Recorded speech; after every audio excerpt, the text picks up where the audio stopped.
Olá, 42º dia da nossa leitura bíblica e do catecismo. Seja muito bem-vindo.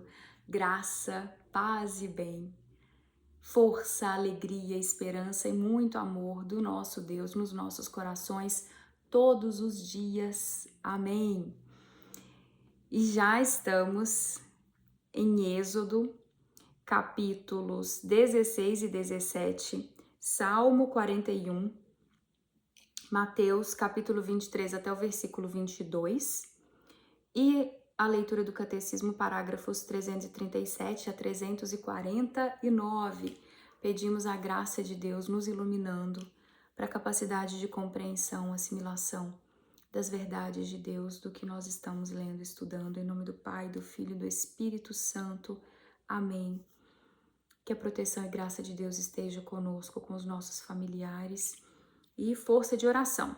E lembrando que eu estou sempre rezando também, proferindo, manifestando a oração do credo, né? Quando a gente vai para a leitura do catecismo, porque é uma oração de louvor a Deus. Porque quando a gente confirma a nossa fé e o que a gente tem de revelação de Deus, e a gente está confirmando que a gente crê no que Deus nos abençoou com a graça de revelar, nós estamos em louvor a Deus. Então é muito poderoso e fica o convite para você sempre fazer essa oração comigo quando estiver sendo manifestada, além do convite ao louvor, Salmo 117, aleluia, louvai a Yahvé e nações todas, glorificai-o todos os povos, pois seu amor é forte e sua verdade é para sempre.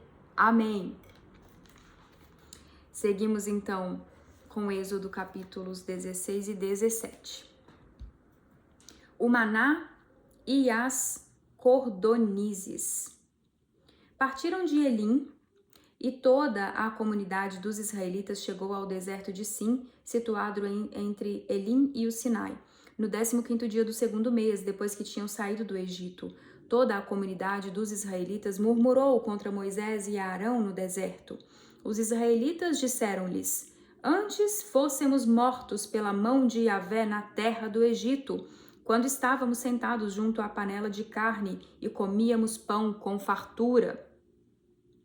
Certamente nos trouxestes a este deserto para fazer toda esta multidão morrer de fome. E Yahvé disse a Moisés: Eis que vos farei chover pão do céu.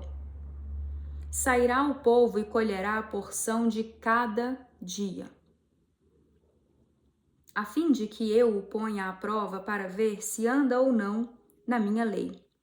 Mas no sexto dia prepararão o que colherem, e será 2 tantos do que colhem a cada dia.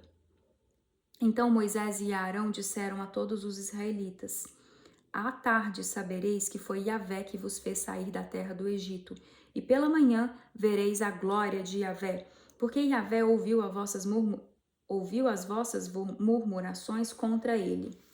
Nós, porém, o que somos para que murmureis contra nós? E Moisés disse: Yahvé vos dará esta tarde carne para comer, e pela manhã pão com fartura, pois ouviu a vossa murmuração contra ele.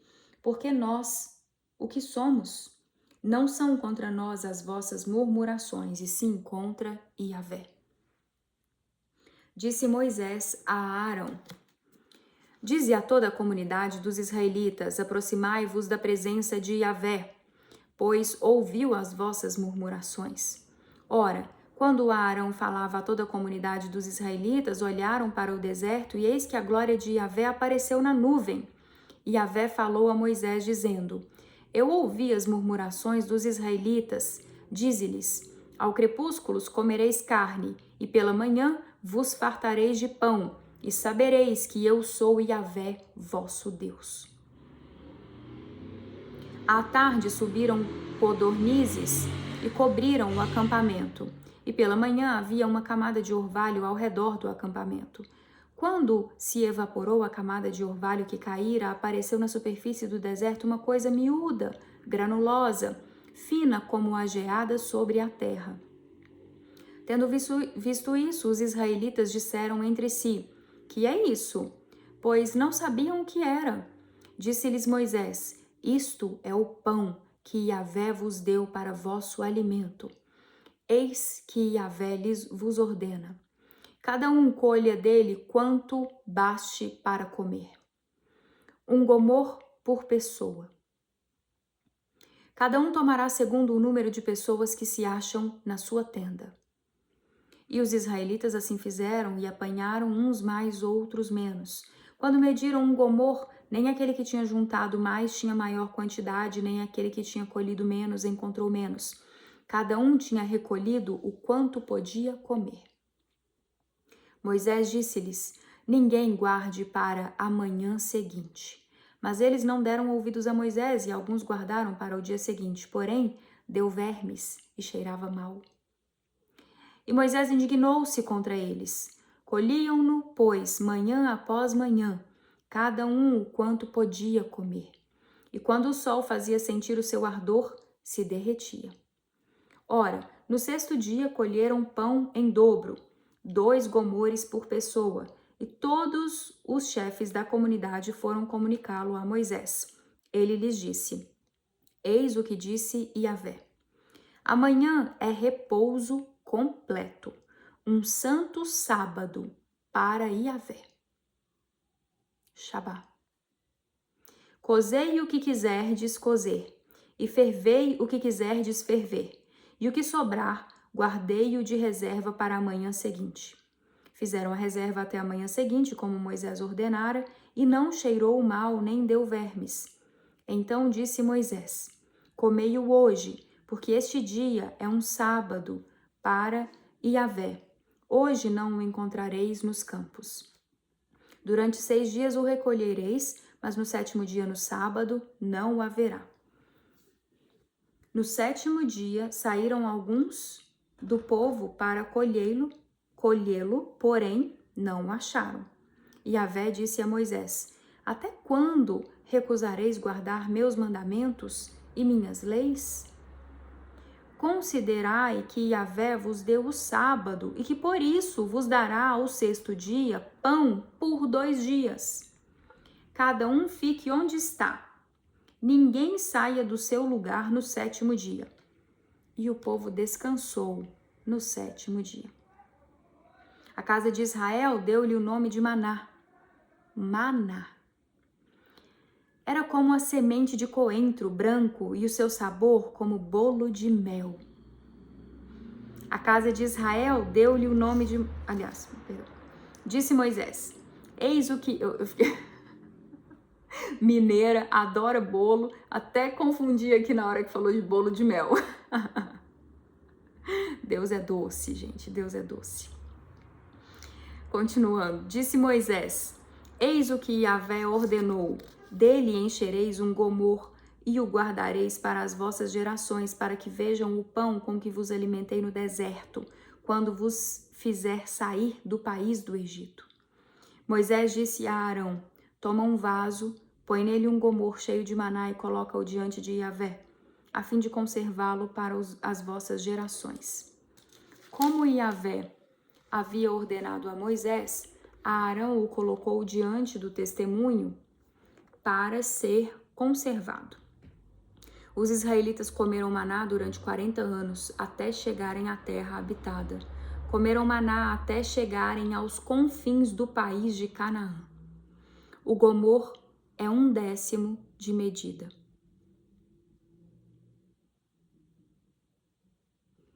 Capítulo 17. A água da rocha. Toda a comunidade dos israelitas partiu do deserto de Sim para as etapas seguintes, segundo a ordem de Yahvé, e acamparam em Rafidim, onde não havia água para o povo beber. O povo discutiu, pois, com Moisés e disse: Dá-nos água para beber. Respondeu-lhes Moisés: Por que discutis comigo? Por que pondes Yahvé à prova? Ali o povo teve sede e o povo murmurou contra Moisés, dizendo: Por que nos fizeste subir do Egito para nos matar de sede a nós, a nossos filhos e a nossos animais? Então Moisés clamou a Yahvé, dizendo: Que farei a este povo? Pouco falta para que me apedrejem. Yahvé disse a Moisés: passa adiante do povo e toma contigo alguns dos anciãos de Israel. Leva contigo na mão a vara com que feriste o rio e vai. Eis que estarei diante de ti sobre a rocha em Horebe. Ferirás a rocha, dela sairá água, e o povo beberá. Moisés assim fez na presença dos anciãos de Israel, e deu àquele lugar o nome de Massa e Meriba, por causa da discussão dos israelitas e porque colocaram Yahvé à prova, dizendo: está Yahvé no meio de nós ou não? Combate contra Amaleque.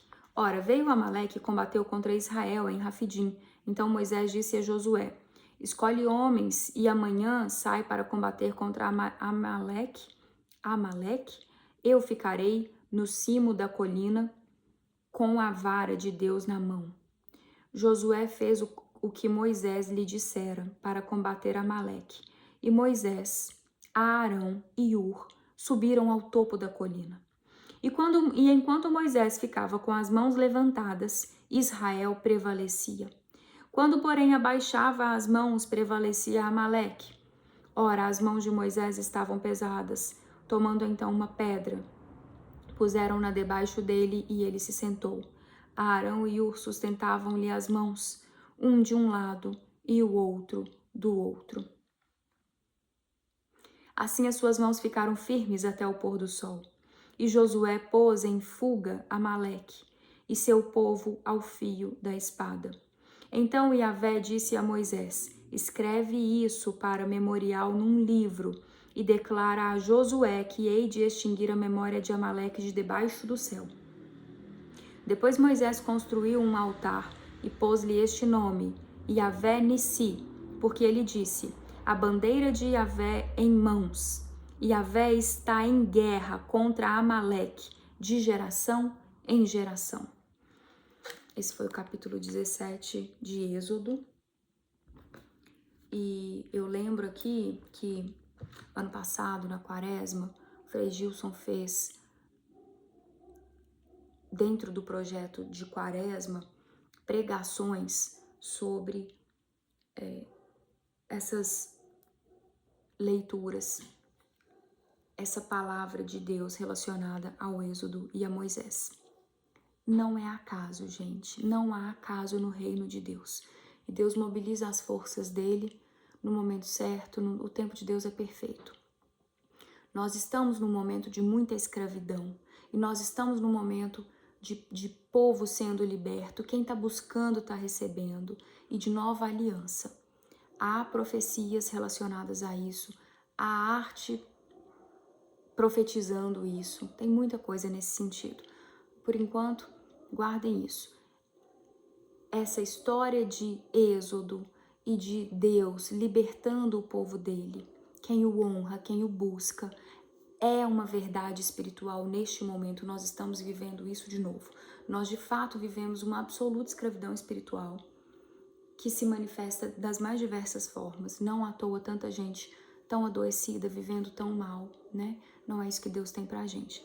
Fica meu convite, se você não acompanhou no ano passado, pregações durante a Quaresma. Frei Gilson tem feito o rosário, a oração do rosário durante a madrugada, né, de 4 às 6 da manhã, e aí depois ele faz a pregação e é sempre temática. Na Quaresma tradicional, né, e na Quaresma de São Miguel, são temas diferentes, mas ele é uma mais valiosa que a outra. E por essa nossa leitura, eu deixo o convite para que você busque, vou até deixar o link aqui da primeira, que elas são numeradas, pregação, e aí você vai ouvindo. É mais ou menos uma hora de análise, ele faz a leitura, tinha um livro que era um guia ali, que é um resumo de alguns trechos da Bíblia, mas Frei Gilson sempre nos convida a pegarmos a escritura e nós mesmos lermos a Bíblia, como nós já estamos lendo aqui, você já está adiantado nisso, né? E eu recomendo muito ouvir as análises do Frei Gilson, porque o Frei Gilson tem sido uma grande força de Deus, absolutamente movido pelo Espírito Santo, para comunicar muito o que Deus quer nos comunicar neste momento. Então eu vou deixar o link para você se esforçar e seguir isso aqui também. É 1 horinha por dia.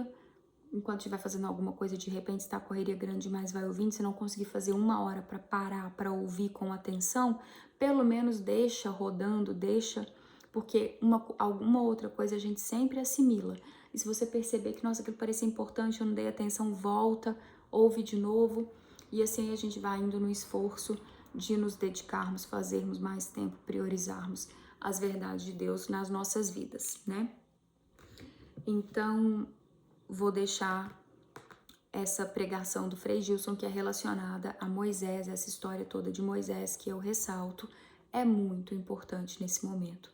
Tentem ouvir tudo e trazer para o momento que a gente está vivendo. E pensar que a gente está vivendo um momento em que Deus está libertando e a questão é espiritual. Quem está buscando. E hoje nós recebermos a graça de estarmos neste mundo do jeito que está, na presença de Deus, sob a luz do Espírito Santo, é outra vida. É libertação mesmo, porque tá pesado demais. E aí também tem as questões apocalípticas, né? E eu me pergunto assim, será que o arrebatamento não é isso? Você tá arrebatado acima, no mundo espiritual, com a consciência espiritual sobre esse horror todo que tem acontecido? Fica a interrogação. E as respostas vêm com o tempo, né? Nosso Deus nos guia, nos dirige. Agora eu vou para a leitura de... E é isso que eu desejo para todos.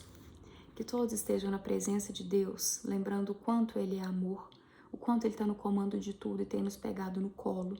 E quando a gente está na presença dele, a gente lembra que nós somos meros seres, ou melhor, não meros, né? Nós somos lindos, idealmente, lindos seres espirituais, passando por aqui numa missão, por algum propósito. A gente tem muito mais força e tudo é diferente. Quando a gente está nessa perspectiva espiritual, tudo é diferente. A gente tem força, a gente tem alegria, força de vida e alegria de viver, que a gente não tem quando a gente está na sombra da perspectiva da morte, de que é só isso aqui, né?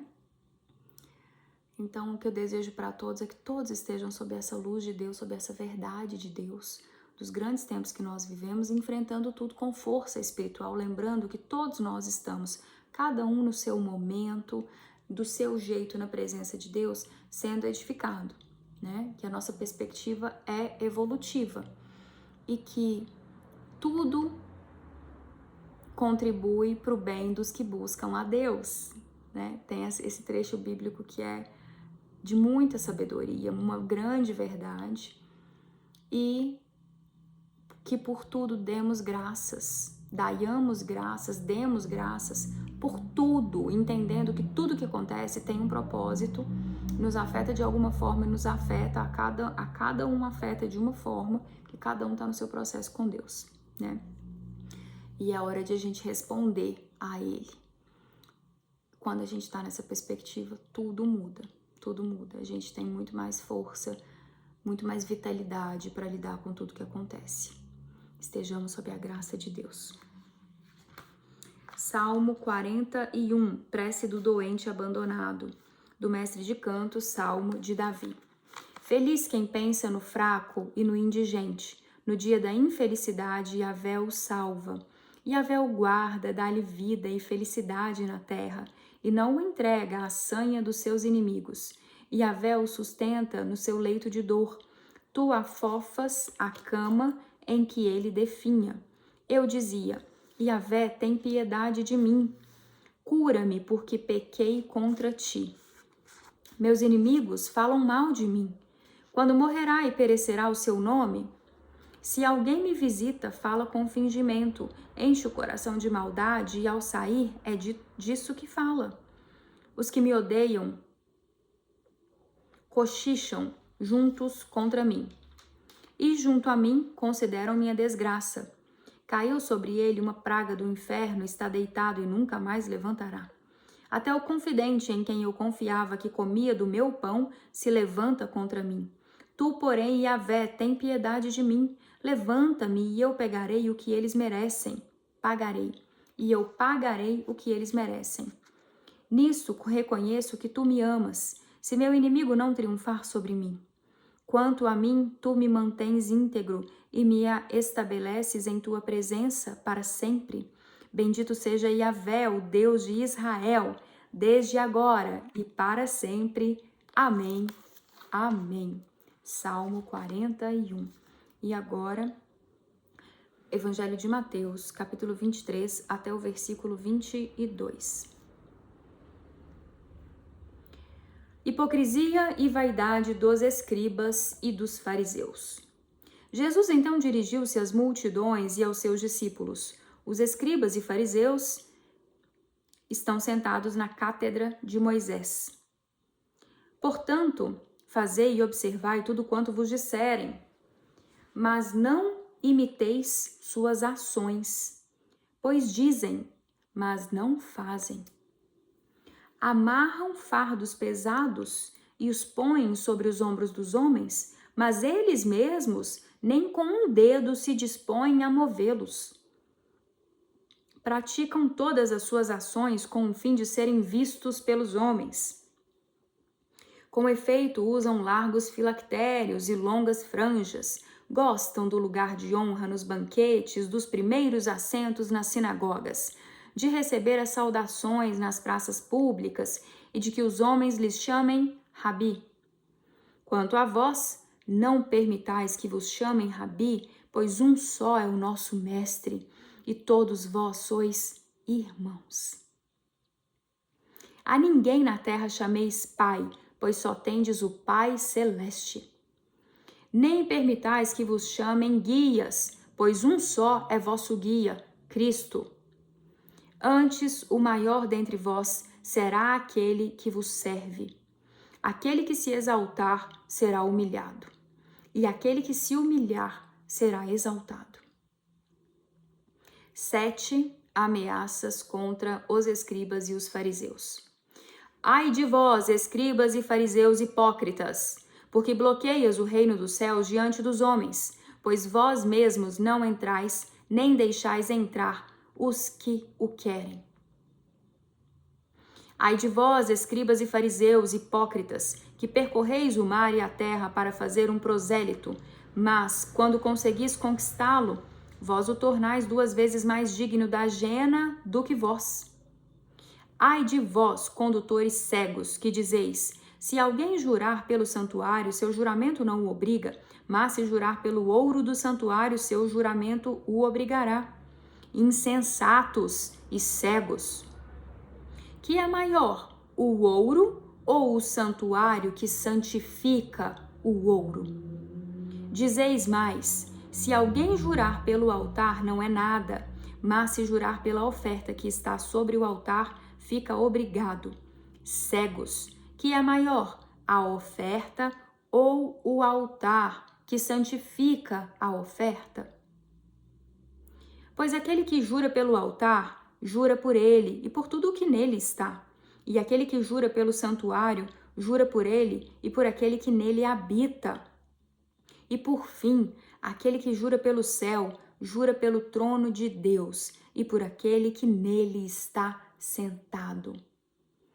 Ai de vós, escribas e fariseus hipócritas, que pagais o dízimo da hortelã, do entro e do cominho, mas omitis as coisas mais importantes da lei, a justiça, a misericórdia e a fidelidade. Importava praticar estas coisas, mas sem omitir aquelas. Condutores cegos, que coais o mosquito e engolis o camelo. Ai de vós, escribas e fariseus hipócritas, que limpais o extintor do copo e do prato, mas por dentro estáis cheios de rapina e de intemperança. Fariseu cego, limpa primeiro o interior do copo e do prato, para que também o exterior fique limpo. Ai de vós, escribas e fariseus hipócritas, sois semelhantes a sepulcros caiados, que por fora parecem belos, mas por dentro estão cheios de ossos de mortos e de toda podridão. Assim também vós, Por fora pareceis justos aos homens, mas por dentro estáis cheios de hipocrisia e de iniquidade. Ai de vós, escribas e fariseus hipócritas, que edificais os túmulos dos profetas e enfeitais os sepulcros dos justos. E dizeis: